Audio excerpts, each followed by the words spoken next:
One important lesson that we should learn in logic is about fallacies. Okay? Fallacies are errors in reasoning. They commonly manifest in situations where people would tend to argue and they would start figuring out exactly what's wrong with the argument. Okay? Sometimes fallacies are actually very elusive. You could hardly detect that it's erroneous because it's not correct. But upon further examination, it would turn out that they are actually what? Containing a lot of errors. So this is actually the very nature of fallacies. We encounter this every day. When we talk to people, we have conversations. We actually what? Commit errors. But the ability to detect errors is a gift. Not everybody can actually have the skill to detect an error quickly. So that's the reason why we're going to study this. Okay? So as I mentioned a while ago, fallacies in logic can be classified into two major categories. There are fallacies associated with the rules, and this actually has something to do with standard form categorical syllogisms or arguments wherein we actually have six rules and the corresponding fallacies. Right? So outside of the realm of the standard form, we have non-standard arguments that also require certain examination. And these are the things that we are going to study today. I mentioned that these fallacies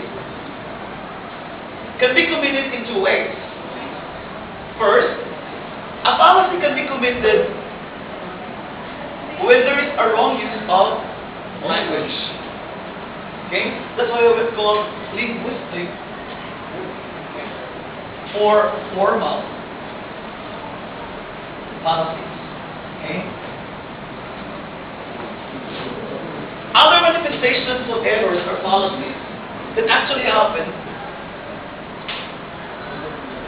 during situations where facts are needed. Or what? Simply evidences. So what is being questioned when facts are considered? Of course, it's the relevance of the facts that you use. Are you listening? So, because the facts or the evidences are not relevant, therefore, they could not be sufficiently strong enough to support a claim. So in ordinary argumentation, we have a premise and we have a conclusion, right? So, in order to prove your conclusion, what do? Is what? You present a support statement. And it could be what? In the form of what? Premises. Right? So then actually what? You can have one or two or more premises. And these premises are grounded on what? Facts or what? Evidences. So if the evidences or facts are not sufficient enough to provide support for the acceptance of a conclusion, it tells us that what? The argument contains a fallacy. But this time we have to get used to the word fallacy, not the word error. Fallacy means error. So let us first study the first set of fallacies. And this is actually what? Attached to the fallacy attached to the use of language. Some language uses are actually very ambiguous and confusing, and they might be the cause of error sometimes. So far, as outlined by the book of Irving Coffey in Introduction to Logic by Irving Coffey and Carl Cohen, there was a mention of about 5 linguistic fallacies or fallacies of ambiguity. There are actually 5. So what are these 5 fallacies of ambiguity? The first one is the fallacy of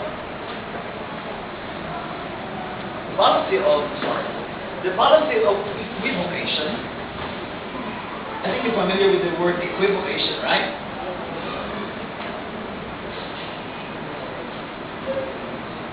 And then there's the fallacy of amphibity. And then you have the fallacy of accent. And then you have the fallacy of composition. and you also have the fallacy of division. Okay? Let's begin with fallacy of equivocation. I think you're familiar with it. When we're studying fallacies associated with rules, when you break rule number 1, accordingly, what do you commit? What error do you commit? The fallacy of 4 terms and what? The fallacy of equivocation. So, commonly, people would argue in this manner. They would say, monkeys eat bananas. Do you eat bananas? Therefore, you're a monkey. Right? The problem here is that you are trying to make use of a term in an argument which is actually what? One term, and yet it's actually different what? Used in different senses throughout the argument. Imagine the argument states like, monkeys eat bananas. Because you eat bananas, therefore you're a monkey. You would accept that one. Now, similarly, an example is so classic and so common. When people would say, but God is love. But love is blind. What is your conclusion? God is blind? Is this argument acceptable? No. Definitely, you won't accept that. But what's wrong? There seems to be one term in the argument which is used in different senses. Right here? Look, the word love. The word love here is actually the equivocal term. Are you following me? Again, what is an equivocal term? Any term which is actually used in different senses throughout the argument is called an equivocal term. In this sense, actually the word love, or the term love, is a term which is used equivocally. Do you get it, class? Yes. So this is very equivocal. You won't accept that love or God is blind simply because God is love, and then you say because love is blind, therefore God is blind. So this therefore is what? Committing a fallacical what? Fallacy of equivocation. We had an example last time when I said collision of Model T Ford vehicles are vehicular accidents. Are you listening to me? Collisions or bus collisions are also vehicular accidents, which say, therefore, collisions of Model T Fords are bus accidents. That's actually what? Obviously, a case of equivocation. Are you listening to me? So this time, the term equivocation or the positive equivocation may be committed even without necessarily resorting to what? The use of the usual rules of standard arguments. Because equivocation can actually happen, or can actually be committed, or this error can be committed normally, even what? During normal conversation, or during what? Everyday or casual argumentation. Right? So that it's all about fallacy of equivocation. Now, is there any question about equivocation? Is it clear? Alright. So let's proceed to the next type of fallacy. Now, you see, the word that I use here is ambiguity. When you say ambiguous, it simply means what? What is the difference between ambiguous and vague? When you say vague, it means what? It is not clear. When you say ambiguous, it means to say that it is something confusing. So ambiguous simply means what? Confusing. Now, these are fallacies that are actually bringing about confusion. Let's take another type of fallacy of ambiguity here. And this is the case of ambivalence. Alright. Ambivalence is normally committed in the wrong use of language. For example, there is a presence of a dangling modifier. You don't know exactly what term is being referred to or which term is being what referred to. Are you listening? Are you familiar with dangling modifiers? Like, hey, what's it referring to? I'm going to give you an example. Suppose you have this statement.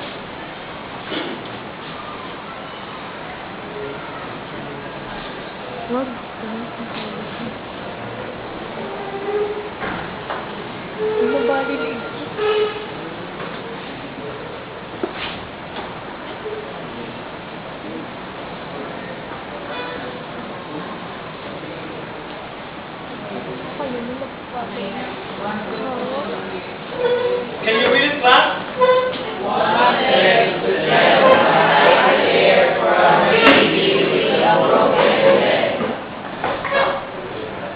Question. Tell me, who has the broken leg? The baby or the chair? Are you sure? Who said it's the chair? Who said it's the baby? What's wrong with you people? Why is it like you are not united? Normally this is the common impression of people. Unthinkingly is committed when a statement actually brings about two confusing meanings. But are you referring to the high chair with a broken leg, or it's the baby who has a broken leg? Are you following me? Yes. This is the case of what? An error in the use of language. So we call it what? Fallacy of ambiguity. Or simply in this example, we have a case of what? Amphibole. Now, class, you might encounter the word amphibology. Actually, they are the same. Okay, some authors would use the word amphibology, not amphibole. Right? But actually, it refers to the same type of error. Right? Now, here's another example I would like you to focus on. Okay? Whenever you walk on the street, actually, there are signs. Especially if there's a tap out. Right, class? So, nakalagay doon, no? Ano yung nakalagay normally?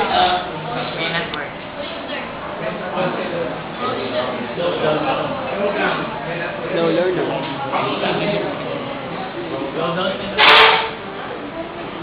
No man. Diba, minsan sabi niya sign? No man. You have to see a sign like this. Wow! This be the reason why until now the street is still not completed, right? Or the road is still not completed. No men working. The men working are slow.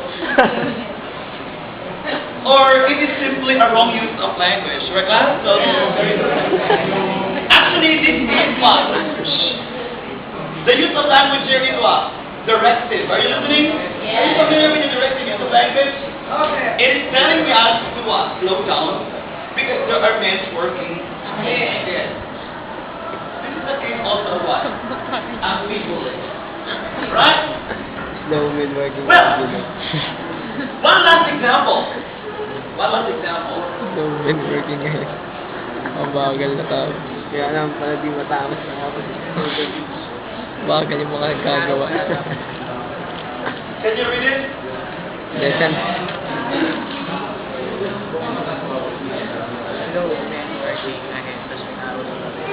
You have to see a sign like that when you actually pass through a square garden. Can you read it, class?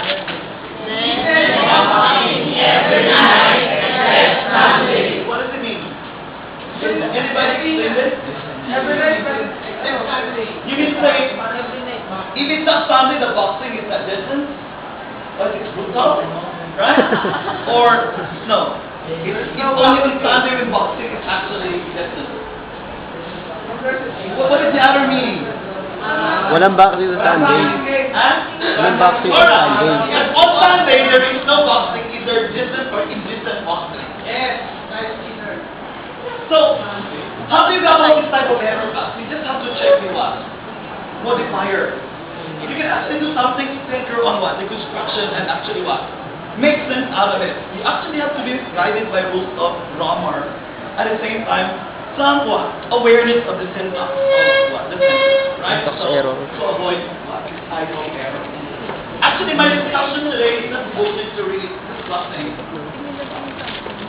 Wala how pa. to avoid this error. Wala pa. I just have to describe exactly how open this error is. Ryan, ibig sabihin ginagamit. So, you can pause. Okay? You can pause. Well, I'm